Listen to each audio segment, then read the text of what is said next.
This is Blackbright News, and it can be found at www.issuu, that's issuu.com/Blackbright News.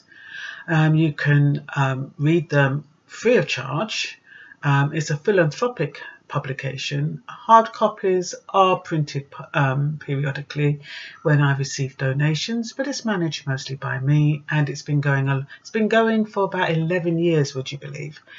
Anyway, this is part 2 about setting up a bank, and a black-owned bank in particular.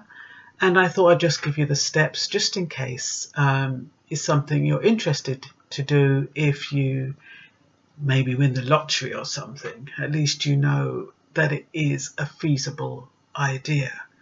The first thing you need to do is, of course, find the need, whether or not one is needed in your area.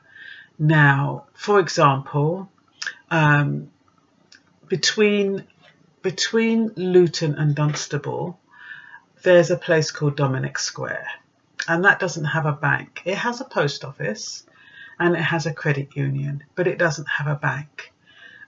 When you're going to the Financial Services Authority, they may well ask you, well, why do you need a bank in that location when you've got a credit union and you've got a post office? And you could argue, well, the credit union doesn't give you cash, it gives you a cheque, and you have to go down to the co-op in the town centre, and you have to wait, or you have to wait 3 days for it, or you need a covering letter and all that baloney.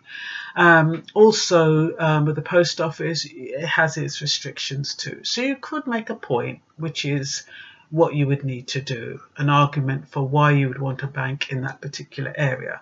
I'm not here to spoon feed you, I'm just here to put it out there and give you some ideas. Second thing you need to do is appoint a board of directors. This is something you'll need to make you Google or whatever, but maybe about 5 to 13 might be adequate. People who are not directly involved with the bank, and yes, that would be your board of directors, and they'd be overseeing most of the activities. And then number 3, you'd make sure that you have starting capital, of course. You need between 15 million and 20 million pounds, I believe. And so this is where people like Neymar, who has just received a 200 million pay packet for his transfer from Brazil to Germain Paris, would come in very handy. He's got a lot of excess cash. You never know. Might be able to give you 10, 20 million. What is that out of 200? Or Usain Bolt, you might be able to contact him. You never know. Anyway, all things being equal, we're not going to put obstacles in our way. We're just looking at the process for setting up a bank, which may seem out of reach, but you never know what's going to happen in the future. So then you create a business plan, probably about 3 to 5 years with a projection, and then you would have to do a risk aversion strategy to mitigate against risk, and that would have to be all done in great detail. You'd hire a face for your bank. This is the person who would represent the bank. This is the person who would attend all the meetings. They'd be knowledgeable about banking and your business, and they would be your representative. And then you would need to be approved by the Financial Services Authority, who would insure your bank and the money. After you've done all of those preliminary things, of course, you're going to have to purchase a place for your bank, or rent the place. I'm not quite sure how that works. I think you'd probably have to purchase it because it's a long-standing contract with the community. And then you'd have to launch your bank so that people know about it. So you get in touch with all the newspapers and all the media, let them know this new black-owned bank is opening. Can you imagine a black-owned bank? Anyway, it does seem unrealistic, but like I said, you know, in my previous video, there's 6 black-owned banks and they're all owned by Africans.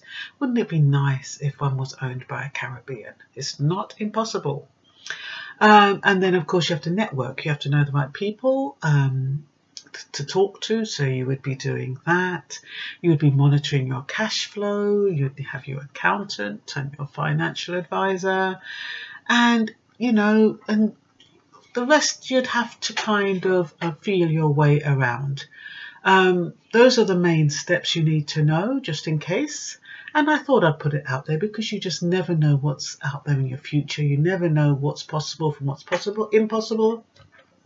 Nothing's impossible as far as I'm concerned. All you've got to do is have a dream and aim for it, and then everything will come your way. So this is Blackbright News, and we're talking about setting up a black-owned bank in your area, wherever that area is.